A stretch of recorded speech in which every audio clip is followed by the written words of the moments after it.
ጤና ይስጥልን የከበረ ሰላምታችን በመላው ዓለም ሆናችሁ ቃል ስፖርት ዩቲዩብ ቻናላችንን ለምትከታተሉ አድማጮቻችን ሁሉ ይድረስ ብለናል። ከእናንተ ሆነው ቃል ስፖርት ዩቲዩብ ቻናል ለዚህም ሰዓት መርጠን ያሰናዳላችሁን ስፖርታዊ ጥንቅሮች በቅደም ተከተል እያደረስናችሁ ቆይታ የምናደርግ ይሆናል። እስከ ፕሮግራማችን ፍጻሜ ቆዩ። ላይክ፣ ሰብስክራይብ፣ ሼር ማድረግ ዛሬም እንዳይረሳ ውድ ቤተሰቦቻችን። በሀሳብ መስጫ ሳጥናችን ላይ ግን ሳምንታችሁ እንዴት አለፈ እንዲሁ ልታጋሩን ትችላላችሁ። በርከት ያሉ ጨዋታዎች ስለተደረጉ ማለት ነው። በመረጃ ሰዓታችን እንደ ሁልጊዜው ዛሬም አጫጭር ስፖርታዊ መረጃዎችን ለእናንተ ውድ አድማጮቻችን በመላው ስፖርት ዓለም አሰናድተን ይዘንላችሁ መተናል። ታላላቆቹን የአውሮፓ ክለቦች ስናነሳ በስተመጨረሻም ባርሴሎና ቤት ሰበር መረጃ አግኝተናል። የተረጋገጠውን ሰበር መረጃና የሳምንቱን እውነት በባርሴሎና ቤት እናነሳለን። ሪያል ማድሪድ በዚህ ሳምንት ውጤት የማስጠበቅ ግዴታ ይጠበቅበታል። እንግሊዝ ድረስ ያቀናል። ጉዳዩን በስፋት ከተጨማሪ መረጃዎች ጋር በሪያል ማድሪድ በኩል ይዘናል። በአውሮፓ ዙሪያ በጣሊያን፣ በጀርመን፣ በፈረንሳይ ዛሬ መረጃዎቻችን ተይዘዋል። አብራችሁን ቆዩ። በተወዳጁ የእንግሊዝ ፕሪሚየር ሊግ የመረጃ ሰዓታችን ሻምፒዮን ለመሆን በፕሪሚየር ሊጉ የአውሮፓ ሻምፒዮንስ ሊግ ትኬትና የአውሮፓን ትኬቶች በአጠቃላይ ለመቁረጥ በፕሪሚየር ሊግ ለመትረፍ ሳምንቱ በጣም ወሳኝ ነበሩ። አንድ ባንድ እናነሳቸዋለን። ፔፕ ጋርዲዮላ ለተጫዋቾች ነግሬያቸዋለሁ ካላመኑ እንዳይመጡ እያሉ ይገኛሉ። ሳምንቱ ለማንቸስተር ሲቲ እንዴት ያለ ነበር እንቃኘዋለን። ተጠባቂውንም ጨዋታ አብረን እናነሳለን። ቼልሲ በሳምንቱ ወሳኝ ነጥብ የጣለበት ሌላ ካምባክ ማድረግ የሚጠበቅበት የሳምንት አጋማሽ ጨዋታ ይጠበቀዋል። ቼልሲ በሳምንቱ ጥሩ አልነበረም ማለት ይቻላል። በተከታታይ ጨዋታዎች የተሸነፈበት ነበረ፣ ግን ዋንጫ የሚያነሱበት ሳምንት ነበረ። በሌላኛው ዘርፍ ደግሞ ተጨማሪ መረጃዎችን በሰሜዎቹ በክለቦች ዓለም ሻምፒዮኖቹ ቼልሲን በኩል ይዘናል። ሳምንታችሁ እንዴት ነበር? ቼልሲያን በቀጣይስ ምን እንጠብቅ? አጋሩን። በበርካቶች ዘንድ ሲጠበቅ የነበረው የአንፊልድ ሮድ ስቴዲየሙን ጨዋታ በተመለከተ ያው ሊቨርፑል ነጥብ ጥሎበታል። ግን ለሊቨርፑል አሁንም ፈተና የሆነበት አንድ ነገር ከ90 ደቂቃ በኋላ ነው። አንፊልድም ላይ ያውን የገጠመው ያውም ብዙ እየዳከረ በብዙ ውጤት ቀውስ ውስጥ በሚገኘው ቶትናም መሆኑ ደግሞ ነገሩን በይበልጥ አነጋጋሪ አድርጎት ነበረ። አሁን ሊቨርፑል ቤት ያለው ተቃውሞ ከፍ እንዳለ ስሎትም የገባቸው ከዋክብቶቹም ያወቁት ይመስላሉ። ጭራሽ ጎርቶ ዞር ማሸነፍ እኮ የሚገባን እኛ ነበር እያልኑ ነው። የቀድሞ የእግር ኳስ ሌጀንዶችም በወቅታዊ ሁኔታ በሊቨርፑል በጣም ደስተኛ ለመሆናቸውን እየተናገሩ ይገኛሉ። ለመሆኑ ሊቨርፑል ቀጣይ ጨዋታዎቹ እንዴት ያሉ ናቸው? 8ቱን ጨዋታ እናነሳቸዋለን። በጨዋታው የነበሩ አስገራሚና አነጋጋሪ ሁነቶችን ጨምሮ ለየት ያሉ ጥንቅሮችን ይዘናል። የሊቨርፑልም ደጋፊዎች የቶትናምም ደጋፊዎች አብራችሁን ቆዩ። ዩናይትድ ሶስተኝነቱን አስጠብቋል። አሁን ትልቁ ጥያቄ በማንቸስተር ዩናይትድ ወቅታዊ ብቃት ካሪክ ቋሚ መሆን አለበት የለበት የሚለው ነው። ለሁለት የተከፈለው የሌጀንዶች ጎራ ካሪክ ይቆይ የሚል አሁን ከፍ እያለ መጥቷል ቁጥሩ። ካሪክ በፕሪሚየር ሊጉ ከመጣ በኋላ የሱን ያክል ነጥብ የሰበሰበ አሰልጣኝ የለም። በፕሪሚየር ሊጉ በጣም አስገራሚ ጉዞ ላይ ይገኛል። ሰር ጂም ራትክሊፍም ከሰሞኑ አንድ ሀሳብ በጉዳዩ ላይ አጋርተው እንደነበረ ይታወቃል። አሁን በማንቸስተር ዩናይትድ አነጋጋሪው ጉዳይ የአውሮፓ ሻምፒዮንስ ሊግ ትኬት የካሪክ ቋሚነት የብሩኖ ፈርናንዴዝ አስገራሚ ብቃት ናቸው። አንድ ባንድ ሁነቶችን እናነሳለን። ዩናይትድያን ተቆዩናላችሁ። በማይክል አርቴታ ስር አርሰናል አይደለም ፕሪሚየር ሊግ ሻምፒዮንስ ሊግ ጠብቁ የሚሉም መጥተዋል። ተጨማሪ መረጃዎችን እናነሳለን። በአርሰናል በኩል በሳምንቱ በአሬና ላይ ሄደው 1-1 የወጡትን ጨዋታ ማሸነፍ ይጠበቅባቸዋል። አርሰናል ቤት ተጨማሪ መረጃዎችን እናነሳለን። ሳሊባ፣ ኤብሬቼ ኢዜ እና የቀድሞ ሌጀንዶቻቸውን በተጨማሪነት ይዘናል። የአርሰናልም ደጋፊዎች ሀሳብ አስተያየታችሁን እያጋራችሁን አብራችሁን ቆዩ። ሳምንቱ እንዴት ነበረ ግን ጻፉልን። ቃል ስፖርት ዩቲዩብ ቻናል መረጃዎችን እያጋራችሁ እኔ ቃል ነኝ። በድጋሜ መልካም ቆይታ ተመኘን። ውድ ቤተሰቦቻችን በአውሮፓ ዙሪያ በርከት ያሉ ጨዋታዎች ዛሬም ይካሄዳሉ። በተለይም በተወዳጁ የእንግሊዝ ፕሪሚየር ሊግ መንዴይ ናይት ፉትቦል ብሬንትፎርድ ከወልቭስ ጌት ኮሚኒቲ ስቴዲየም ምሽት 5 ሰዓት ይጫወታሉ። በስፔን ላሊጋ ሪዮ ቫይካኖ ከሌቫንቴ ዛሬ ምሽት 5 ሰዓት ሲል የሚደረግ መርሃ ግብር ነው። በጣሊያን ሴሪኤ ክሮሜንሴ ከፊዮረንቲና እንደዚሁ ዛሬ ጨዋታዎች ይደረጋሉ። ከዛ በሳምንቱ አጋማሽ ማክሰኞ፣ ሮብ የአውሮፓ ሻምፒዮንስ ሊግ፣ ሐሙስ የኢሮፓ ሊግ እና ኮንፈረንስ ሊግ የ16 ጥሎ ማለፍ የመልስ ጨዋታዎች እንደዚሁ በአውሮፓ ዙሪያ ቀጥለው የሚካሄዱ ይሆናል። በጣሊያን ሴሪ መርሃ ግብር ኤስ ሚላን ከላዚዮ ጋር ባደረጉት ጨዋታ 1-0 በሆነ ውጤት ተሸንፈዋል። ያ ማለት ውድ ቤተሰቦቻችን በዋንጫ ፉክክሩ ላይ ኤስ ሚላን በጣም ወሳኝ ነጥብ ነው ትላንትና የጣለው። በላዚዮ በኩል 26ኛው ደቂቃ ላይ ኢሳክሰን ነው ግቧን ማስቆጠር ችሎ የነበረው። በጨዋታው ላይ የላዚዮ አሰልጣኝ ማውሪዚዮ ሳሪ ቀይ ካርድ ተመልክተዋል። ውድ ቤተሰቦቻችን ኤስ ሚላን ተከታታይ ሁለተኛ ጨዋታ ድል በኋላ ነው ትላንትና የተሸነፈው። ኤስ ሚላን ከኢንተር ሚላን ያለውን የነጥብ ልዩነት ወደ 5 ማጥበብ የሚችልበት እድል ሳይጠቀምበት እንደዚሁ ቀርቷል። ኤስ ሚላን ነጥቡ 60 ነው። ላዚዮ 40 ነጥብ ላይ መድረስ ችሏል። ኤስ ሚላን ሁለተኛ ነው፣ ግን ትላንትና በጣም ወሳኝ የተባለ ነጥብ ነው የጣለው። በተለይም በዋንጫ ፉክክሩ ላይ ቀጥተኛ ነጥብ ነው የጣለው። ምክንያቱም ኢንተር ሚላን በሳምንቱ የጣለው ነጥብ በጣም ወሳኝነት ነበረው፣ ግን ኤስ ሚላን መጠቀም አልቻለም። የጣሊያን አነጋጋሪው ቡድን አሁን ኮሞ ነው። በአሰልጣኝ ሴስክ ፋብሪጋስ የሚመራው ኮሞ ከሮማ ጋር ያደረጉትን ጨዋታ 2-1 በሆነ ውጤት ድል አድርገዋል። በጨዋታው ላይ ዶኒ ማለን በፍጹም ቅጣት ምት በሮማ በኩል 7ኛው ደቂቃ ላይ ግብ አስቆጥሮ ይመሩ ነበር። በኋላም ላይ 59ኛው ደቂቃ ላይ ዱቪካስ ኮሞናች ያደረገ። ከዛ በሮማ በኩል ፍራንሺያ በሁለተኛ ቢጫ ካርድ 64ኛው ደቂቃ ላይ በጎዶሎ ሆኑ ወጥቶባቸው በቀይ ካርድ ጨዋታው 1-1 በነበረ ሰዓት ነው በቀይ ካርድ የወጣባቸው ከሮማ በኩል ፍራንስ። ከዛ በኋላ ነው ካርሎስ 79ኛው ደቂቃ ላይ ግብ አስቆጥሮ ኮሞ 2-1 በሆነ ውጤት ድል ማድረግ የቻለው። የሮማ የግብ ያስቆጠረው ዶኒ ማለን በጣሊያን ሴሪ 7ኛ ግቡ ነው። በነገራችን ላይ ኮሞ ማሸነፉን ተከትሎ ነጥቡን 54 በማድረስ ቀጣይ ዓመት ሻምፒዮንስ ሊግን በጣም የቀረበው ክለብ ሆኗል። ኮሞ 4ኛ ተከታታይ ጣሊያን ሴሪ ድሉን በማሳካት እያሳለፈ የሚገኘውም ጥሩ ዓመት ሆኖለታል። ሴስክ ፋብሪጋስንም ለትልቅ ክለቦች እጩ ያደረገ ዓመት እንደሆነ ይታወቃል። በጣም ድንቅ ጊዜን እያሳለፉ ነው። ሌሎችም ጨዋታዎች ነበሩ። ለአብነት ያክል ጄኖዋ ከሜዳ ውጭ ሄላስ ቬሮና 2-0 በሆነ ውጤት ድል አድርጓል። ቪታኒያ 61ኛው ደቂቃ ላይ ኦስቲጋርድ 86ኛው ደቂቃ ላይ ሁለቱን ግቦች አስቆጥሯል። እንግዳው ቡድን ጄኖዋ ፔዥያ በሜዳውና በደጋፊ ፊት ካግላሪን ገጥሞ 3-1 አሸንፈዋል። የፔዥያን 3 የማሸነፊያ ግቦች ሜሪዮ በፍጹም ቅጣት ምት 9ኛው ደቂቃ ላይ፣ ካርሴሎ 52ኛውና 54ኛው ደቂቃ ላይ ቀሪ ግቦቹን አስቆጥሯል። በካግላሪ በኩል ከሽንፈት ያልታደገች ግብ ፓቫሊዮቲ ነበረ 67ኛው ደቂቃ ላይ ከመረብ ማዋሃድ ችሎ የነበረው። ሌላኛው መርሃ ግብር ከሜዳ ውጭ የተጫወተው ቦሎኛ ሳሱሎን ሜዳው ድረስ ሄዶ 1-0 አሸንፏል። የቦሎኛን ብቸኛ የማሸነፊያ ግብ ዳሊኝ ነበረ 6ኛው ደቂቃ ላይ ከመረብ ማዋሃድ ችሎ የነበረው። ውድ ቤተሰቦቻችን በጣሊያን ሴሪ ዛሬ ክሮሜንሴ ከፊዮረንቲና ምሽት 4:45 ሲል ጨዋታው ይጀምራል። የጣሊያን ሴሪን ኢንተር በ68 ይመራል፣ ሚላን በ60 ይከተላል፣ ናፖሊ በ59 ሶስተኛ፣ ኮሞ በ54 ነጥብ 4ኛ፣ ዩቬንቱስ በ53 ነጥብ 5ኛ፣ ሮማ በ51 ነጥብ 6ኛ ደረጃ ላይ እንደዚሁ መቀመጥ ችለዋል። በጀርመን ቡንደስሊጋም 3 መርሃ ግብሮች ለተውር ነበሩ። ቀሪዎቹ ጨዋታዎች በሳምንቱ መጨረሻ ቀናት ላይ ቅዳሜ ሲደረጉ እንደነበረ ይታወቃል። አንደኛው መርሃ ግብር ሜዝ ከሜዳ ውጪ ወርደር ብሬመንን 2-0 ያሸነፈበት ነው። የሜዝን 2 የማሸነፊያ ግቦች ኔብል 6ኛው ሊ 52ኛው ደቂቃ ላይ ነበረ ከመረብ እንደዚሁ ማዋሃድ ችለው የነበረው። ሌላኛው መርሃ ግብር እንዲሁ ከሜዳ ውጪ የተጫወተው ዩኒየን በርሊንም ድል አድርጓል። ፍራይቡርግን 1-0 በሆነ ውጤት ድል አድርጓል። ጂዮንግ በ92ኛው ደቂቃ ላይ ያስቆጠራት ብቸኛ ግብን ነው ዩኒየን በርሊን ከሜዳ ውጪ ድል እንዲያደርግ እንዲሁ በጨዋታው ያስቻለው። ትላንት ከነበሩ ጨዋታዎች በጀርመን ቡንደስሊጋ ብቸኛው በሜዳው ተጫውቶ ድል ያደረገው ቡድን ስቱትጋርት ነው። አርቢ ላይፕዚግን 1-0 አሸንፏል። ያው ግብ አስቆጣሪው ስቱትጋርት ከተባለ ልማደኛው ዴኒስ ሁንዳቭ ነው። 56ኛው ደቂቃ ላይ ግብ አስቆጥሯል። ፍጹም የተለየ ዓመት እያሳለፈ ነው በቡንደስሊጋው ከኬን ቀጥሎ በጣም አስገራሚ ጉዞ ነው በቡንደስሊጋው እያሳየን የሚገኘው አጥቂ አሁን ዴኒስ ሁንዳቭ ነው። ቀጣይ ዓመት የአውሮፓን ትልልቅ ክለቦች ቀልብ መሳቡ አይቀርምና ክረምት ላይ እንዲሁ የዝውውር አጀንዳ ይሆናል ተብሎ ይጠበቃል።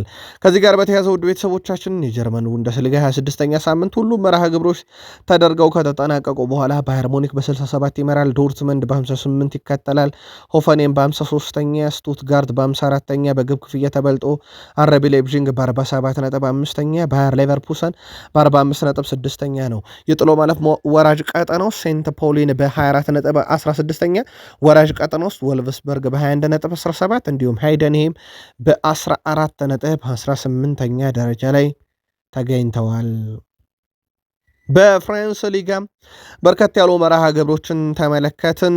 ሊል ከሬንስ ያደረጉት ጨዋታ በእንግዳው ቡድን ሊል 2-1 አሸናፊነት ተጠናቋል። የሊልን የማሸነፊያ ግቦች ፈርናንዴዝ ፓርዱ በሁለተኛው ደቂቃ ላይ ሃርልድሰን በ47ኛው ደቂቃ ላይ ያስቆጥሯል። ለሬንስ ልማደኛው ሊዮፓል ነበረ 59ኛው ደቂቃ ላይ ግብ ያስቆጠረው፣ ግን በሜዳቸው ተሸንፈዋል። ሌላኛው መርሃ ግብር በርከት ያሉ ግቦችን በፍራንስ ሊጋ የተመለከትንበት ቱሉስ ከሜዳ ውጪ 4-3 ሜዝን ያሸነፈበት ነው። የእንግዳውን ቡድን 4 የማሸነፊያ ግቦች ዶነም 6ኛው፣ ጋቧ 14ኛውና 45ኛው ደቂቃ ተጠናቆ በጭማሪው ደቂቃ 3ኛው ላይ እንደዚሁም ሳውሬ 9ኛው ደቂቃ ተጠናቆ 9ኛው ደቂቃ ላይ በጭማሪው ነው የቱሉዝን የ4 የማሸነፊያ ግቦች ያስቆጠሩት። በሜትስ በኩል 30ኛው ደቂቃ ላይ ምባላ 31ኛው ደቂቃ ላይ ኩሉ እንደዚሁም 88ኛው ደቂቃ ላይ አባሻቪል አስቆጥረው ነበረ፣ ግን ባለሜዳውን ቡድን ከሽንፈት ሊታደጉት አልቻሉም። ሌሎች መርሃ ግብር ነበሩ። ስትራስቡርግ ከፓሪስ 0-0፣ ሊሃቨር ከኦሎምፒክ ሊዮን 0-0 ተጠናቀቁ። የፓሪሰን ጀርሜን እና የናንትስ ጨዋታ የፍራንስ ሊጋ አወዳዳሪው አካል ፓሪሰን ጀርሜን ለቼልሲ ጨዋታ በደንብ እንዲዘጋጅ ፍቃድ ሰጥቶት ናንትስን ፈቅዶ ጨዋታው እንደተሰረዘ ይታወቃል። ይሁን እንጂ ሌንስ በሳምንቱ መጨረሻ በነበረ ጨዋታ ተሸንፎ መሪነቱን አልተረከበውም። ፓሪሰን ጀርሜን አሁንም በ57 ይመራል፣ ሌንስ በ56 ይከተላል። ፓሪሰን ጀርሜን አንድ ቀሪ ጨዋታ አለው። ማርሴይ በ49 ነጥብ 3ኛ፣ ኦሎምፒክ ሊዮን በ47 ነጥብ 4ኛ፣ ሊል በ44 ነጥብ 5ኛ፣ ሞናኮ በ43 ነጥብ 6ኛ ደረጃ ላይ መቀመጥ ችሏል። ወራጅ ቀጠና ውስጥ ናንተስ በ17 ነጥብ 17ኛ፣ ሜትስ በ13 ነጥብ 18ኛ ደረጃ ላይ እንደዚሁ መቀመጥ ችለዋል። በስፔን ላሊጋ በርከት ያሉ መርሃ ግብሮችን በሳምንቱ መጨረሻ ተመለከተን። ሪያል ሶሴዳድ ኦሳሱናን 3-1 በሆነ ውጤት ነው ድል ማድረግ የቻሉት። በሪያል ሶሴዳድ በኩል ሶስቱን ግቦች ልማደኛው ኦያር ዛባል 24ኛው ደቂቃ ላይ፣ ከዛ በኋላ ጎንካሎ ጉቴስ 28ኛውና 52ኛው ደቂቃ ላይ ሁለት ግቦችን አስቆጥሮላቸዋል። ኦሳሱና ከሽንፈት ያልታደገች ግብ ቪክተር ሙኒዝ ነበረ 77ኛው ደቂቃ ላይ ከመረብ ያሳረፈው። ሌላኛው መርሃ ግብር ሪያል ቤትስን ከሴልታ ቪጎ ያገናኘ ጨዋታ ነበር። ይህ ጨዋታ 1-1 ነው የተጠናቀቀው። ለሪያል ቤትስ በጨዋታው ቤልሪን 49ኛው ደቂቃ ላይ፣ ሴልታ ቪጎ በጁት ጊያል 4ኛው ደቂቃ ላይ ይመሩ ነበር፣ ግን ጨዋታው 1-1 በሆናቸው ውጤት ተጠናቋል። በስተመጨረሻም ሌላኛው መርሃ ግብር ማዮርካ ሪያል ከኢስፓኞል ያደረጉት ጨዋታ ነበረ። ጨዋታው በማዮርካ 2-1 አሸናፊነት ተጠናቋል። ቶሬ 65ኛው፣ ሳሙ ኮስታ 88ኛው ደቂቃ ነው ሁለቱን የማሸነፊያ ግቦች ለማዮርካ ማስቆጠር የቻሉት። ኤስፓኞልን ከሽንፈት ያልታደገች ብቸኛ ግብ ፒኬል 36ኛው ደቂቃ ላይ ነበረ ከመረብ በማዋሃድ የቻለው። መሪው ባርሴሎና የነጥብ ልዩነቱን ቀድሞ በተጫወተው ሪያል ማድሪድ ወደ 1 ዝቅ ብሎበት ነበረና ትላንትና ወደ 4 ተመልሶታል። ባርሴሎና 5-2 በሆነ ውጤት ነው ትላንት ሴቪያን ድል ማድረግ የቻለው። የባርሴሎናን የማሸነፊያ ግቦች ራፊኒያ ሃትሪክ ሰርቷል። 9ኛው 21ኛውና 51ኛው፣ ዳኒ ኦልሞ 38ኛው፣ ጆዋ ካንሴሎ 60ኛው ደቂቃ ላይ ቀሪዎቹን ግቦች አስቆጥሯል። ለሴቪያ ኦሶና ሶ ናቸው 48ኛውና 92ኛው ደቂቃ ላይ ኳስና መረብን ከማገናኘት የቻሉት። ባርሴሎና ነጥቡን ተከትሎ አሁን በ70 ነጥብ መሪነቱን አጠናክሯል። ሴቪያ 31 ነጥብ ላይ ቀርቷል፣ 14ኛ ደረጃ ነው።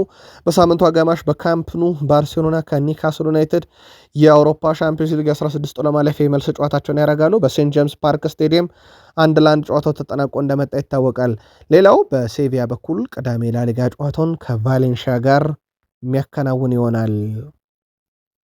ጋቪ ትላንትና ተመልሶ መጫወቱን ነግሬያችሁ ነበረ። በቃል ስፖርት ዩቲዩብ ቻናል የምሽት መረጃችን ላይ 100% ዝግጁ ከሆንኩኝ በእርግጠኝነት ሁሉ ምንን ለማየት የሚጓጉት ተጫዋች ሆናለሁ፣ በዓለም ዋንጫም ላይ ሀገሬን ማገልገል እፈልጋለሁ ሲለ ተደምጧል።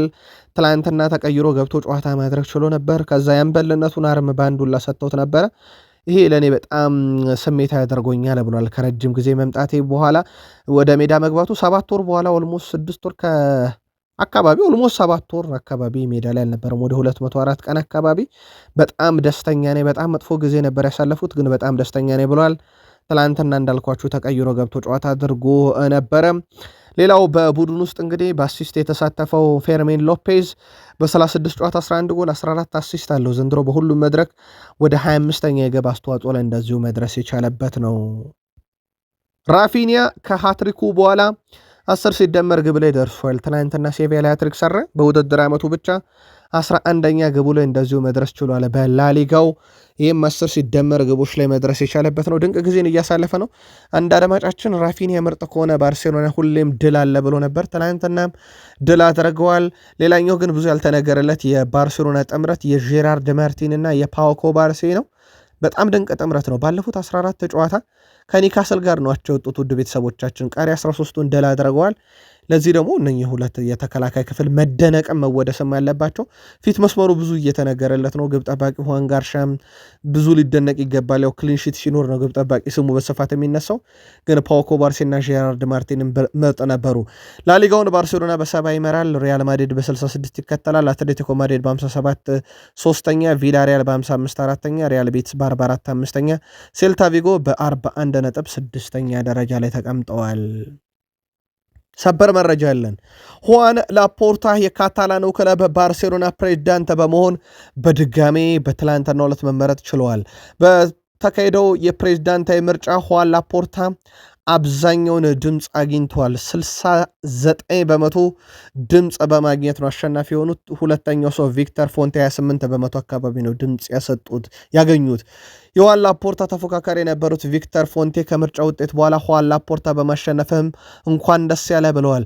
አክለውም ዲሞክራሲ ያለበት ምርጥ ክለብ እንዳለን ለዓለም አሳይተናል፣ መሪያችን የመምረጥ መብቱ ስላለን እድለኞች ነንም ሲሉ ተደምጠዋል። ሁዋን ላፖርታ ለሚቀጥሉት 5 ዓመታት እስከ 2031 የባርሴሎና ፕሬዚዳንት ሆነው ይቀጥላሉ ማለት ነው። ቪክተር ፎንቴም ከሽንፈቱ በኋላ ጥሩ ፉክክር አሳይተው ነበርም። እሳቸውም አመስግነዋል የመረጧቸውን። ከዛ በዘለለ ያው እሳቸው ያቀረቧቸው የሜሲ መመለስ ነገር፣ የፔፕ ጋርዲዮላ አሰልጣኝ ያደርጋለው ነገር እንደማይሳካ ከፕሬዚዳንታዊ ምርጫ በኋላ አውቀናል። ሁዋን ላፖርታ ፕሬዚዳንት ሆኖ ተመርጠዋል። ባርሴሎናን ከየት ወዴት በቀጣይ 5 ዓመታት ይጠበቃል። የቀድሞ የቼልሲም የሪያል ማድሪድም ኮከብ ኤዲን ሃዛርድ አብሯቸው ከተጫወተ ምርጥ ተጫዋቾች ከሪም ቤንዜማን ጠቅሷል። በተለይም በሪያል ማድሪድ በልምምድ ሰዓት ላይ የነበረው ጥራት ለእኔ በጣም ነበር የሚገርመኝ ብሏል። ሜዳ ላይ ብዙ ነገሮችን ያስመለከተናል። በልምምድ ቦታ ላይም በጣም ጥራት ያለውን ነገር ነበር የሚያስመለከተን ብሏል።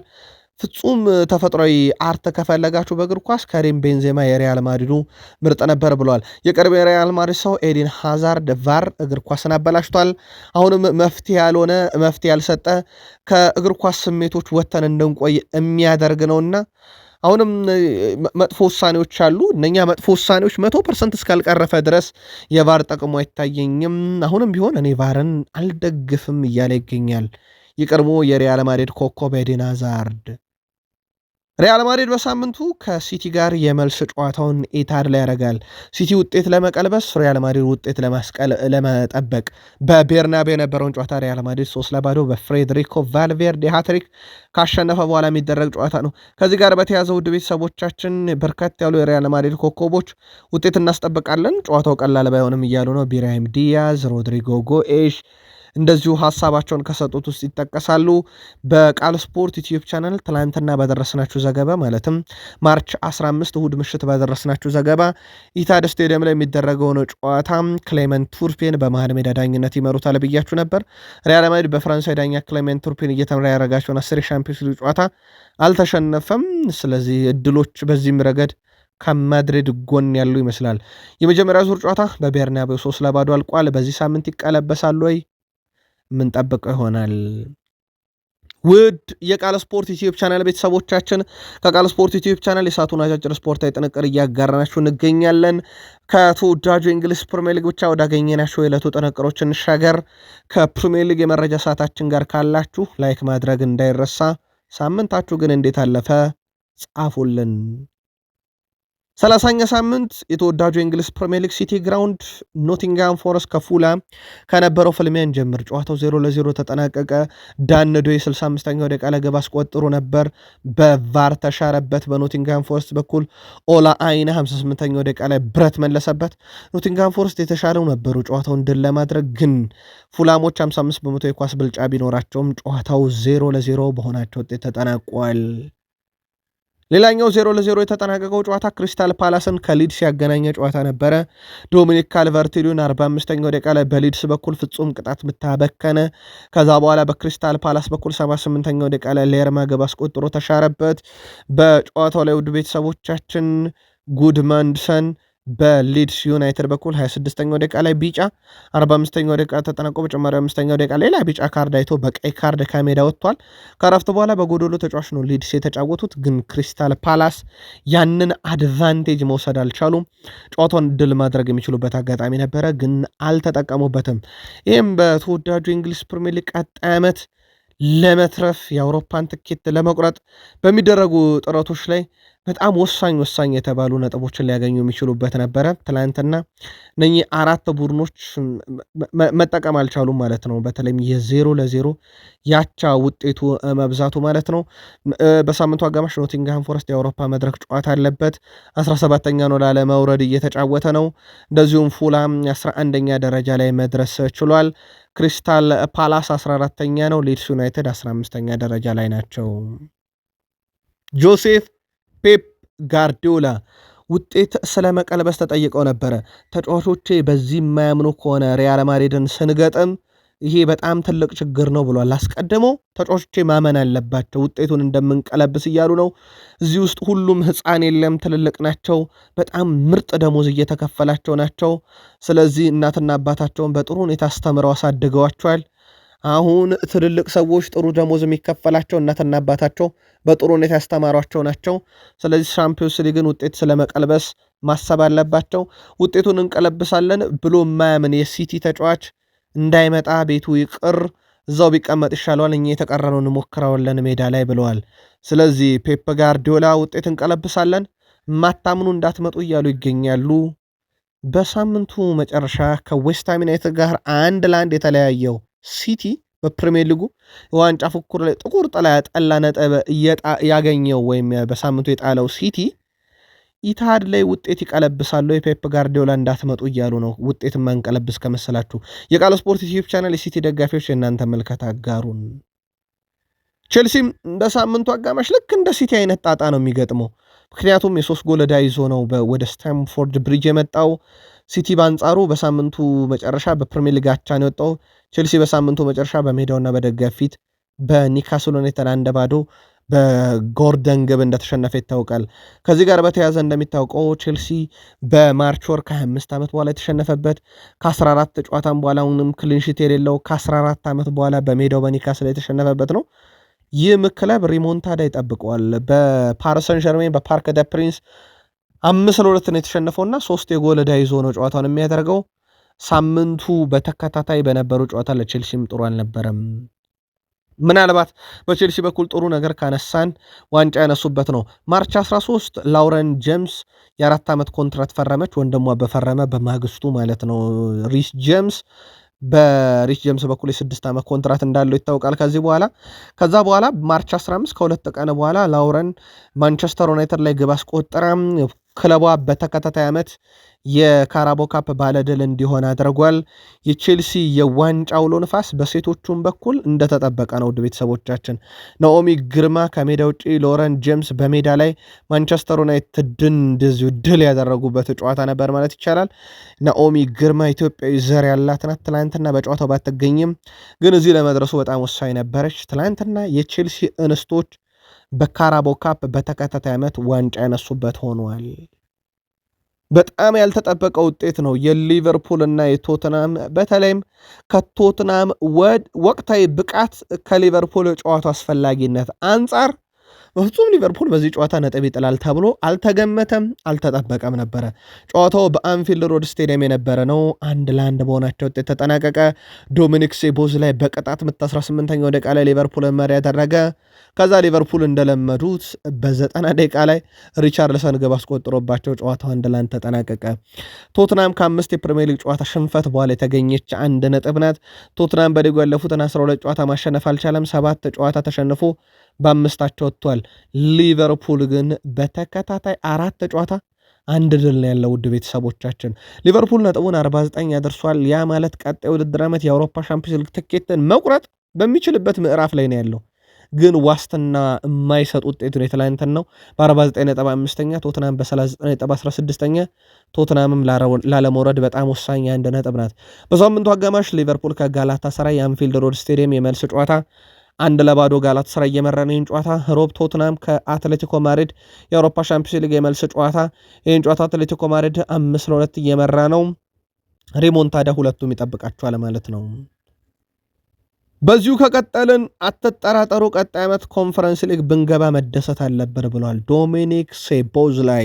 የሊቨርፑሉ አማካይ ዶሚኒክ ሶቦስላይ ቡድኑ ከእንቅልፉ መንቃት አለበት ሲል ከጨዋታው በኋላ ሀሳቡን ሰጥቷል። ምን ማለት እንዳለብኝ አላውቅም ሲል ስሜቱን የገለጸው ሶቦስላይ ከእንቅልፋችን መንቃት አለብን ሲል ተደምጧል። አክሎም በጋራ መቆምና ለክለቡ መፋለም አለብን፣ ደጋፊዎች ቢቃወሙን እውነት አላቸው፣ የሚፈለገውን ነገር አላየንም ብሏል። በዚህ መንገድ መጫወት ከቀጠልን ቀጣይ ዓመት በኮንፈረንስ ሊግ መጫወት ከቻለን መደሰት ነው ያለብን። አይደለም ሻምፒዮንስ ሊግ አይደለም ኤሮፕ ሊግ እያለ ይገኛል። ኢጎር ቶዶር ማሸነፍ እኮ ይገባን የነበረው እኛ ቶትንሃሞች ነን ብለዋል። የቶትንሃም ሆትስፐርሱ አሰልጣኝ ኢጎር ቶዶር ቡድናቸው ባሳየው እንቅስቃሴ መደሰታቸውን ገልጸዋል። ነጥብ ይዞ መውጣት ቀላል አልነበረም፣ በተጫዋቾቼ ደስተኛ ነኝ፣ እዚህ መምጣት ቀላል አይደለም ሲሉ ተደምጠዋል። አያይዘውም ጨዋታውን ማሸነፍ ግን የሚገባን እኛ ቶትንሃሞች ነበርን፣ ጥሩ ነገር አሳይተናል ብለዋል ኢጎር ቶዶር። የቡድኑ መንፈስ ጥሩ ነበር፣ ቡድኑ ወደዚህ የመጣው ከዋናው ቡድን 12 ተጫዋቾችን ብቻ ይዞ ነው ያሉት ኢጎር ቶዶር ልክ ነበሩ። በነገራችን ላይ ቶትንሃም ሆትስፐርስ በርከት ያሉ የተጫዋቾችን ጉዳት የያዘ ክለብ ነበረና በዛ ውስጥ ነው ይሄንን ማሳካት የቻለው። ባለፉት 4 ጨዋታ 4ቱንም የተሸነፈው ቶትንሃም 1 ነጥብ በ5ኛው ማሳካት ችሏል። በዩናይትድ 2-0፣ በኒካስል 2-1፣ በአርሰናል 4-1፣ በፉላም 2-1፣ በክሪስታል ፓላስ 3-1፣ በአትሌቲኮ ማድሪድ 5-2 ተሸንፎ ነበር። ትላንትና ከሊቨርፑል ጋር ግን 1-1 ወጥቶ 1 ነጥብ አግኝቷል። የሊቨርፑል አሰልጣኝ አርኔ ስሎት ቡድኑ ያገኘው ነገር በጣም ብስጭት ውስጥ እንደከተታቸውና ሮብ ድል ማድረግ ግን ግድ እንደሚል ጠቅሰዋል። ብዙ የጨዋታ ጊዜ ሊቨርፑል የተሻለ እንደነበረ የገለጹት አሰልጣኙ በዛ ሰዓት 2ኛ ጎል ማስቆጠር ነበረብን ብለዋል። ቡድኑ ይህንን ብስጭት ሮብ ወደ ድል ለመመለስ መውሰድና መጠቀም አለበት ሲሉ ተደምጠዋል። 2 ነጥብ ጥለን ወጥተናል። በሜዳችን ነው። ለረጅም ጊዜ ስንመራ ነበረ። ውጤቱን ደግሞ የሰጠናቸው በራሳችን እጅ ነው ሲሉም ተደምጠዋል። ተቃውሞ እየተነሳባቸው እንደሆነ ይታወቃል። ውድ ቤተሰቦቻችን እሳቸውም ይሄን አምነዋል። ቡድኖች ከ90 ደቂቃ በኋላ ጭማሪ ሰዓቶች ላይ ነጥብ በመጣል ረገድ የዘንድሮው የውድድር ዘመን እጅግ አስከፊ ነው ለሊቨርፑል። በእሳቸውም በኩል እንግዲህ በደጋፊዎች በኩል ያለውን ቅሬታ ተገቢ ሲሉ ተደምጠዋል። የሊቨርፑል ተጫዋች አስተሳሰብ አልወደድኩትም ብሏል ሮይኪን።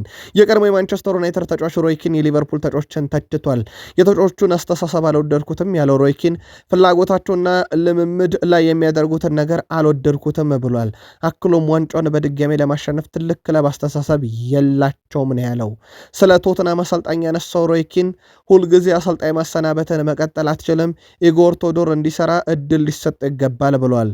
ሩኒ ዩናይትድ 3ኛ ደረጃ ይዟል ብሏል። ነገር ግን እኔ በእንደዚህ አይነት ነገሮች የምደሰት ሰው አይደለሁም ያለው ሮይኪን ስለ ዋንጫ ፉክሩም አንስቷል። በዛው ማንቸስተር ሲቲ ተኝቶ ሊመለስ ይችላል፣ ነገር ግን አሁንም በፉክሩ አሉ ብሏል። ሊቨርፑል ከአርሰናል በ21 ነጥቦች መራቁ ትልቅ ውድቀትም ነው ሲል ተደምጧል ሮይኪን በሰጠው ሀሳብ ከጨዋታው በኋላ። በነገራችን ላይ በበርካታ ሌጀንዶች በኩል የተለያዩ ሀሳቦች እየቀረቡ ይገኛሉ። ስሎት ይቀጥሉ አይቀጥሉ፣ ኢጎር ቶዶር መፍትሄ ናቸው መፍትሄ አይደሉም የሚሉ አሉ። የእናንተን የቶትናም የሊቨርፑልን በሀሳብ መስጫ ሳጥናችን ላይ ላኩልን። ሜዳ ላይ የተኛ ሰው ይመስላሉ ብሏል ሊቨርፑል ጄሚ ካራገርን። በእርግጥ ሴቦዝ ላይም ከእንቅልፋችን መንቃት አለብን ብሎ ነበር። በተንታኝነት የሚያገለግለው የቀድሞ የሊቨርፑል ተከላካይ ጄሚ ካራገር የሊቨርፑል እንቅስቃሴ አስፈሪ ብሎታል። ሊቨርፑል ሜዳ ላይ የተኛ ሰው ነበር የሚመስለው ሲል የገለጸው ካራገር ይህ ሁኔታ በዚህ ዓመት በበርካታ ጨዋታዎች ላይ በሊቨርፑል አይቼዋለሁ ብሏል። ጄሚ ካራገር አክሎም ቡድኑ በተለይም ጥሩ አቋም ላይ ካልሆኑ ቡድኖች ጋር ሲጫወት በጣም ያስፈራል ብሏል። አዲስ አሰልጣኝ ቢመጣ ይህንን ቡድን እንዴት ሊቀይረው ይችላል ያለው ጄሚ ካራገር ፈጽሞ ከአሰልጣኝ ቅያሬ ጋር የተያዘ መፍትሄ ሳይሆን ተጫዋቾቹ ከእንቅልፋቸው መንቃት ነው ያለባቸው ሲል ተደምጧል። ወደ ቤተሰቦቻችን ሊቨርፑል በቀጣይ በፕሪሚየር ሊጉ 8 ጨዋታ ይቀሩታል። 4 በሜዳው 4 ከሜዳ ውጪ።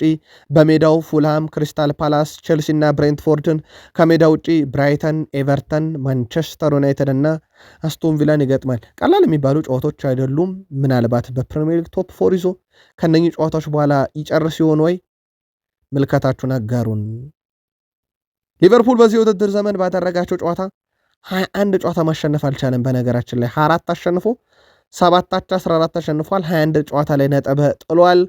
ግን በዚህ ሳምንት ነጥብ የጣሉበት አንደኛው ጨዋታ ቶትናም እንደሆነ ይታወቃል። ቶትናም ከሊቨርፑል 1 ነጥብ ወሰደበት። ከዩናይትድ በዚህ ዓመት 1 ነጥብ፣ ከሲቲ ነው በርካታውን ነጥብ የወሰደው 4 ነጥቦችን ወስዷል። ያው ከአርሰናል አይደለም ነጥብ 8 ግብ ነው የተቆጠረበት። በአንጻሩ አርሰናል ላይ 2 ግብ ብቻ ነበር ያስቆጠረው። ሊቨርፑል ላይ በቶትናም ታሪክ ሪቻርልሰን 4 የበለጠ የፕሪሚየር ሊግ ግቦችን ያስቆጠረው፣ ሃሪኬን 10፣ ሳን 7 ብቻ ነው። ሊቨርፑል ላይ የሚቀናው ሰው ትላንትም አስቆጥሯል። በጨዋታው ላይ በጣም ጥረት ሲያደርግ የነበረው ሪቻርልሰን 9 ኳስ ተቃራኒ ሳጥን ውስጥ ነክቷል። 9-1 ላይ አሸንፏል። 5 ታክሎችን ወርዷል። 5 ሙከራ፣ 4 ዳሞን የጠበቀው፣ 2 ጥፋት ተሰርቶበት ቅጣት የምታስገኘ፣ 1 የግብ ዕድል ፈጠረ፣ 1 ጎል አስቆጠረ።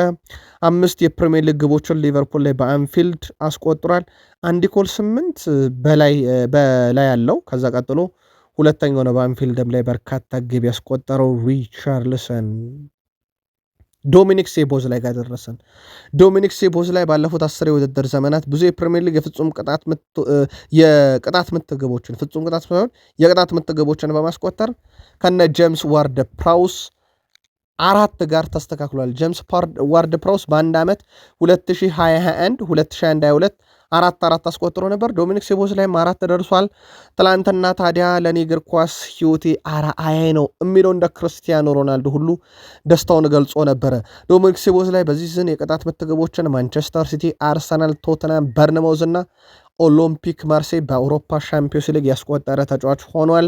ዶሚኒክ ሴቦዝ ላይ በአርሰናልም በሊቨርፑልም 14 የፕሪሚየር ሊግ ግቦች አሉት። ዣቪ አሎንሶ፣ ፖል ኢኔስ እኩል የአማካኝ ስፍራ ተጫዋች ሆኖ በርካታ ግብ ያለውም ተጫዋች ዶሚኒክ ሴቦዝ ላይ ሆኗል። ሪዮ ንጉማ ትላንትና በጣም አስደናቂ ተጫዋች ነበረ። ውድ ቤተሰቦቻችን 64 ደቂቃ ተጫውቷል። ከ9-1 ለአንድ ግንኙነት 8ቱን አሸንፏል። 90 በመቶ ኳሱ ልክ ነበር። 100% ረጅም ኳሱ ልክ ነበር። 16 ኳሶችን ከራሱ የሜዳ ክፍል ወደ ተቃራኒ የሜዳ ክፍል ይዞ ተሸጋግሯል። 3 ሙከራዎችን ያደርጓል። ሪዮ ንጉማ በአንድ የፕሪሚየር ሊግ ጨዋታ 7 ድሪብሎችን ያደረገ በእድሜ ትንሹ ተጫዋች ሆኗል። በ17 ዓመት ከ198 ቀን ላይ ማለት ነው። በጣም ድንቅ ነበረ። ወደፊት ተስፋ ሊታመንበት የሚችል የሊቨርፑል ተጫዋች እንደሆነ በደንብ ያስመለከተ ይመስለኛል። ሪዮ ንጉማ የሊቨርፑል ደጋፊዎች ቋሚነት ጥያቄ ሲያቀርቡበት ነበር። ትላንትናም ስሎት በቋሚነት አስጀምረውት 64 ያህል ደቂቃዎችን ሜዳ ላይ ነበረ። እንዴት አገኛችሁት? ሊቨርፑል ያንጻፉልን። ሳላ በተለምዶ ቢግ ሲክስ ተብሎ ከሚጠሩ ክለቦች ጋር ባለፉት 8 ጨዋታ 650 ደቂቃዎችን ተጫውቶ ጎልም ሆነ አሲስት የለም። ቼልሲ አርሰናል 2 ቼልሲን 2 አርሰናል 2 ሲቲን 2 ዩናይትድ እና ቶትናምን አንዳንድ ጊዜ ገጥሞ ማለት ነው። ጎል የለም፣ አሲስት የለም። ይሄ በጣም ከበድ ያለው አጋጣሚ ይመስለኛል በሳላ በኩል በዚህ ዓመት የተመለከት ነው። በአጠቃላይ ሊቨርፑል ቤት ደግሞ ከተመለከትናቸው ደካማ ነገሮች ሊቨርፑል በዚህ ውድድር ዓመት ከ90 ደቂቃ በኋላ 8 ጎሎች ተቆጥረውበታል። በነገራችን ላይ በተቆጠሩበት ግቦች በሙሉ ነጥብ ጥሏል። በ5ቱ ተሸንፏል፣ በ3ቱ አቻ ወጥቷል። በፓላስ፣ በቼልሲ፣ በሊድስ፣ በፉላም፣ በበርንማውዝ፣ በሲቲ፣ በወልቭስ፣ በስፐርስ ይሄ ገጥሞታል። ሊድስ፣ ፉላም እና ስፐርስ ጋር አቻ ሲወጣበት በበርንማውዝ፣ በሲቲ፣ በወልቭስ፣ በቼልሲ እና በፓላስ ተሸንፎበታል። ከ90 ደቂቃ በኋላ በጣም አስቸጋሪ ሆኗል ለሊቨርፑል። ትላንትና ፈገግ የሚያደርገው ኢጎር ቶዶር ጨዋታው ከመጀመሩ በፊት አርኔ ስሎትን ሰላም እላለሁ ብሎ ሄዶ ሌላ ሰው ሰላም ብሏል። ምክንያቱ ግን ልንገራችሁ፣ ትንሽ ፈገግ የሚያደርገው በፀጉር ስታይል ምክንያት ነው። ከአርኔ ስሎት ጋር የሚመሳሰል የፀጉር ስታይል አይተው ነው ኢጎር ቶዶር ስሎት መስሏቸው ሄደው ሰላም ያሏቸው። የሊቨርፑል ደጋፊዎች ምልከታችሁን አጋሩን። በጨዋታው ዙሪያም ማንቸስተር ዩናይትድ እንደ አምናው ደካማ ሆኖ ዘንድሮ የት ሆኖ ያጠናቅቃል ከሚል ስጋት ሩበን አሞሪምን ማሰናበት፣ በዳረን ፍሌቸር ጥቂት ጨዋታዎችን አድርጎ እስከ ውድድር ዓመቱ መጨረሻ ለካሪክ ቡድኑን ማስረከብ በጣም አስደናቂ ሽግግር ሆኖ ትላንትና በነጥብ የሚስተካከሉትን በደረጃ የሚበልጡትን አስቶን ቪላን በኦልትራፎርድ 3-1 በሆነ ውጤት ድል አድርገዋል። ለማንቸስተር ዩናይትድ ካዛሜሮ 53ኛው፣ ማቲያስ ኩኛ 71ኛው እንደዚሁም ቤንያሚን ሼሽኮ ተቀይሮ ገብቶ እንደ ልማዱ 81ኛው ደቂቃ ላይ ግብ አስቆጥሯል። 64ኛው ደቂቃ ላይ ባርክሌይ ነበረ ፉልሃምን ከሽንፈት ያልታደገች ብቸኛ ግብ ከመረብ በማዋሃድ የቻለው። ማንቸስተር ዩናይትድ ነጥቡን 54 በማድረስ ሶስተኝነቱን አስጠብቋል። አስቶን ቪላ በ51 ነጥብ አራተኛ ነው። አርብ ዩናይትድ ወደ ቪታሊቲ አቅንቶ በርንማውዝን፣ እሁድ ቪላ ፓርክ ላይ አስቶን ቪላ ከዌስትሃም ቀጣይ ፕሪሚየር ሊግ መርሃ ግብሮች ናቸው። ማንቸስተር ዩናይትድ ማይክል ካሪክን አሰልጣኝ ካደረገ በኋላ ውድ ቤተሰቦቻችን 22 ነጥቦችን ሰብስቧል። በፕሪሚየር ሊጉ ካሪክ አሰልጣኝ ከሆነ በኋላ በዩናይትድ የካሪክን ያክል ነጥብ የሰበሰበ አንድም የፕሪሚየር ሊግ አሰልጣኝ የለም። የሚካኤል አርቴታው ቡድን አርሰናል 21፣ ሲቲ በጋርዲዮላ 18፣ ቼልሲ በሊያም ሮዝሄኔር 17፣ በርንማውዝ በአንድ ኤራኦላ 15 ነጥብ ነው የሰበሰቡት። ማይክል ካሪክ ግን ብቸኛው ተጫዋች አሰልጣኝ ያደርገዋል በርካታ ነጥቦችን በፕሪሚየር ሊጉ እሱ ከመጣ በኋላ በመሰብሰብ። ማይክል ካሪክ አሁንስ ቋሚ መሆን የለበትም ወይ ተብሎ እቺ ጥያቄ ለሮይኪን በድጋሚ ተነሳችለት። አይ ከካሪክ የተሻለ አሁንም ሰው አለ ብዬ ነው ማምነው እያለ ይገኛል። ካሪክ በእንደዚህ አይነት መንገድ ቡድኑን ቢለውጠውም ቦታውን ለመረከብ ለሱ ጥሩ ጊዜ ነበር፣ ጥሩ ስራም እየሰራ ነው። ነገር ግን የማንቸስተር ዩናይትድ ቋሚ መሆን አለበት ከሚለው ይልቅ አሁንም የተሻሉ አማራጮችን ዩናይትድ ማየት አለበት። ሶስተኛ ዩናይትድ ግን በዚህ መሸወድ የለብንም እያለ ነው ሮይ ኪን። በእርግጠኝነት ከ3 ወር በፊት ማይክል ካሪክ ማንቸስተር ዩናይትድን በቋሚነት ያሰለጠናል ተብሎ ቢታሰብ ኖሮ ማንም ሰው በቁም ነገር አይቀበለውም ነበር ያለው ሮይ ኪን አሁንም ለቋሚነት ጊዜ ያለን ብሏል። ዋይኒ ማርክ ሩኒ ግን ሌሎች አሰልጣኞችን ቀጥረን ሪስክ ከመውሰድ ለካሪክ ተጫዋች አስፈረመን ብንጠብቅስ እያለ ይገኛል። ከዚህ ጋር በተያዘ አሽሊ ያንግ የቀድሞ የማንቸስተር ዩናይትድ ተጫዋች ካሪክ ነገሮችን ወደ መሰረታዊ ነገሮች መልሷል፣ ተጫዋቾችን ወደሚፈልጉት ቦታ አደርሷል፣ ቢቀጥል መልካም ነው ብሏል። እቺ ጥያቄ ከሰሞኑ ለሰር ጂም ራትክሊፍ ቀረባላቸው ነበር። ካሪክ ቋሚ መሆን የለበትም ወይ ሲባል እሳቸው ይሄን ነገር አሁን ከመናገር ላቆም ብለው ፈገግ ብለው ነበር ያለፉት። ካሪክ ቋሚ መሆን የለበትም ወይ የሚለው ነገር አሁን አጀንዳ ሆኗል ዩናይትድ ቤት። ማይክል ካሪክ ማንቸስተር ዩናይትድን በጊዜያዊነት ሲመሩ 9 ጨዋታ 7 ድል 1 ሽንፈት 22 ነጥብ በፕሪሚየር ሊጉ። ታዲያ ውድ ቤተሰቦቻችን እሳቸው ቡድኑን ሲረከቡት ዩናይትድ 7ኛ ደረጃ ነበረ በ32 ነጥብ በብዙ ከመሪዎቹ በብዙ ከቶፕ 4 ርቆ ማለት ነው። ውድ ቤተሰቦቻችን አሁን ግን በማይክል ካሪክ ስር ሶስተኝነቱ ሲጠበቅ 4ኛ ካለው አስቶን ቪላ በ3 ነጥብ ርቆ ከሊቨርፑል በ5ኛ ካለው በ5 ነጥብ ርቆ ይገኛል። ኡናይ ኤምሬ ቀጣይ ቢተኩ ምርጥ ናቸው የተባሉት ሰው ትላንትና ዩናይትድን መግጠም ከምንም በላይ ከባድ ነገር ሆኖብን ነበር ብለዋል። በእርግጥ ኦልድ ትራፎርድ ላይ ማሸነፍ ችግር ከሚላቸው አጋጣሚ ውስጥ አንዱ ኡናይ ኤምሬ ዩናይትድን ኦልድ ትራፎርድ ላይ በፕሪሚየር ሊጉ ሲገጥሙ እንደሆነ ይታወቃል። አስቶን ቪላ ግን ውድ ቤተሰቦቻችን ባለፉት 4 ጨዋታ ጥሩ አይደለም። አስቶን ቪላ በፕሪሚየር ሊጉ ባለፉት 4 ጨዋታ ከሊድስ 1-1፣ ቦልቭስ 2-0፣ በቼልሲ 4-1፣ ትላንትና በዩናይትድ 3-1 ተሸንፈዋል።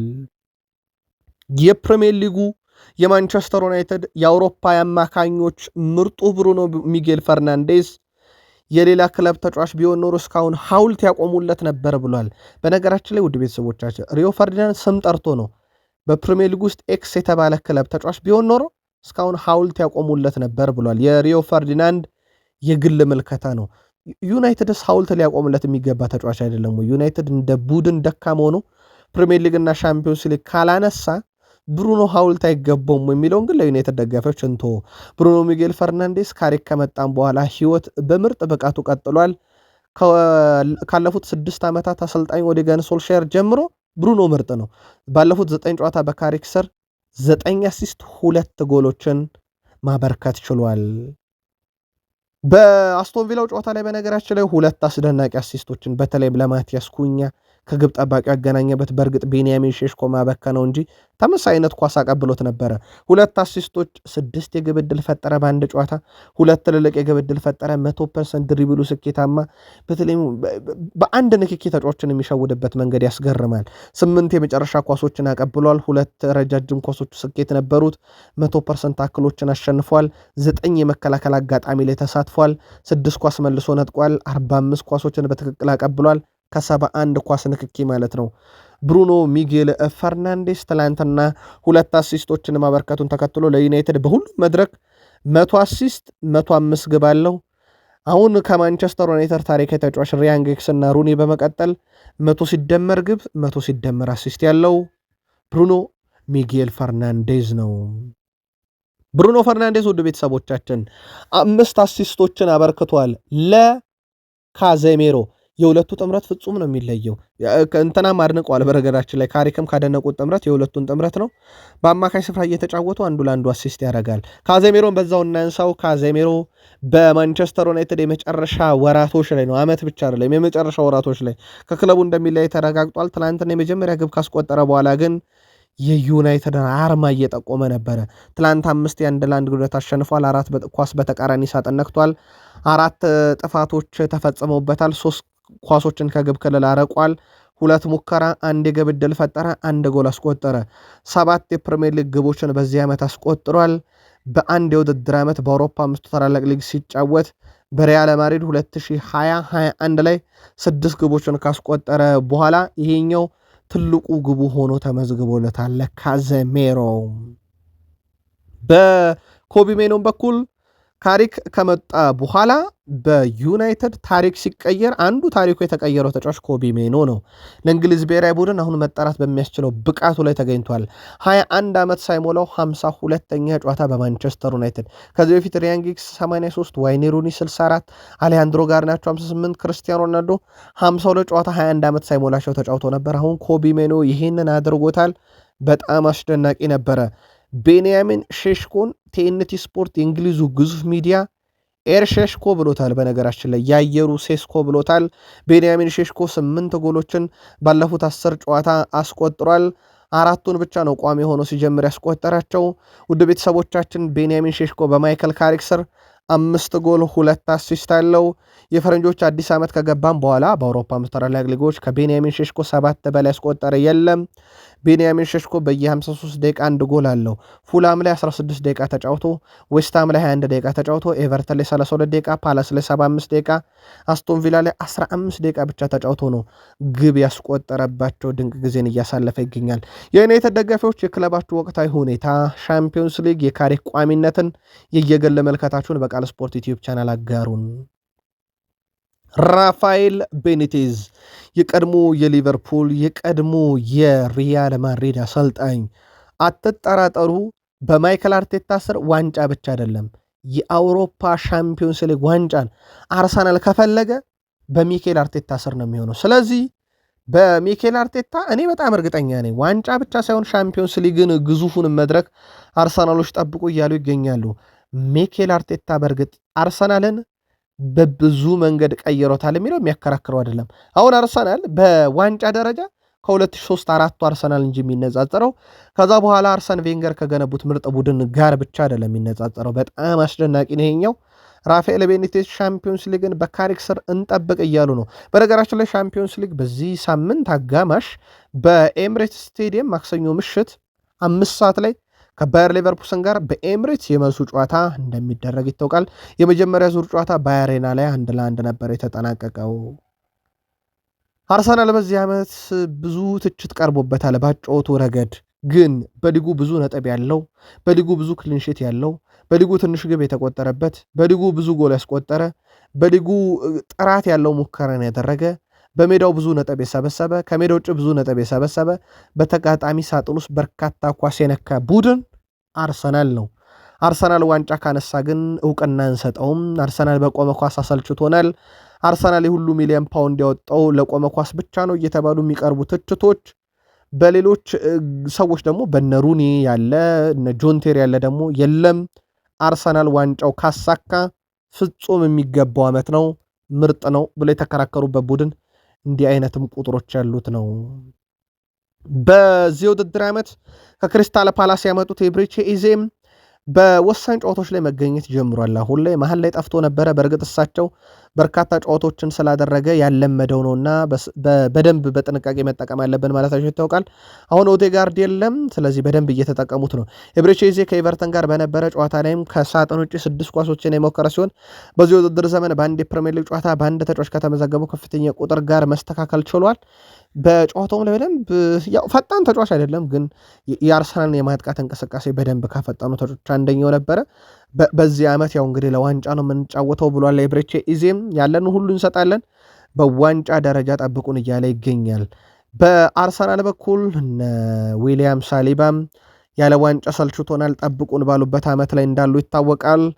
እንግሊዝ ውስጥ በዘንድሮ የውድድር ዓመት ዋንጫ ለማንሳት ማን ምርጡ ነው ሲባል ኦባሜያንግም አርሰናል ብሏል።